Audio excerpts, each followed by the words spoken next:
তোরা বলছে বোন তোর গায়ে তো এখনো আঙ্গুলের ছোঁয়া দিলাম না, তাতেই তোর এই অবস্থা। তাহলে আমি কিফিলের কালকে কি হবে?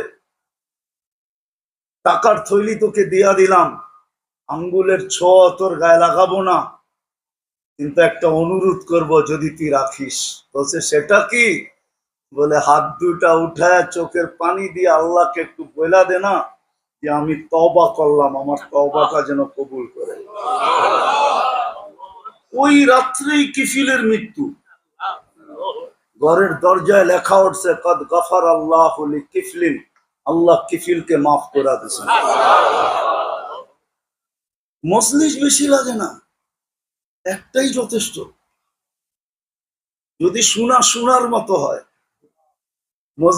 মজলিসের মতো হয়, আর কথা যদি দিলে কাথে, হ্যাঁ সত্য এটাই। হাজারো কাহিনী আছে, এক কথায় জীবন চেঞ্জ। আরে জীবিত মানুষের কথা তো দূরের কথা, মৃত্যু মানুষের কথায়। মালিক ইবনে দিনার রহমতুল্লাহ আলাইহির মেয়ে স্বপ্নে বাবাকে বলছিলেন, বাবা এখনো কি ফিরে আসার সময় হয় নাই?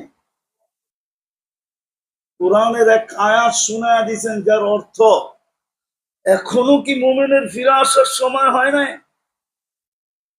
বস ঘুমের থেকে উঠতে দেরি, মালিক ইবনে দিনার চেঞ্জ হইতে দেরি হয় নাই। যার নামই ছিল মালিক ইবনে দিনার। আর একটা কাহিনী মনে উঠলো, এই জন্য শোনাইতেছি। ওনার জামানায় এক বাদশাহ ছিলেন ইয়াজিদ বিন মুহাল্লাব, বড় প্রতাপশালী, ইসলামের জগতে বড় প্রতাপশালী বাদশাহ ছিল ইয়াজিদ বিন মুহাল্লাব। তো মালিক ইবনে দিনার রহমতুল্লাহ আলাইহির জামানায় তো শান শওকতের সাথে বাড়ির থেকে বাহির হইতেছিলেন, একটু উঁচা জায়গায় দাঁড়ায় মালিক ইবনে দিনার রহমতুল্লাহ আলাইহি তাকায় তাকায় দেখতেছিলেন। আর যখন বাদশার চোখে চোখ পড়ছে তখন একটু বেঁকা চোখে দেখছে, মাথাটা একটু বেঁকা করে, চোখটা একটু বেঁকা করে দেখছে, একটু ইনসাল্টের ভঙ্গিতে দেখছে, হ্যাঁ ও প্রতিফন্নের ভঙ্গিতে দেখছে। মালিক ইবনে দিনা ইয়াজিদ বিন মুহাল্লাব ডাকছে, এদিকে আয়, তুই কি আমাকে চিনিস না?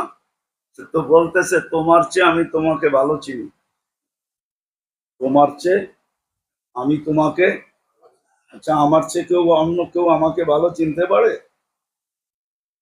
ইয়াজিদ বিন মুহাল্লাব বলে এটা আবার কি বলতেছো, তুমি আমার চেয়ে আমাকে ভালো চিনো?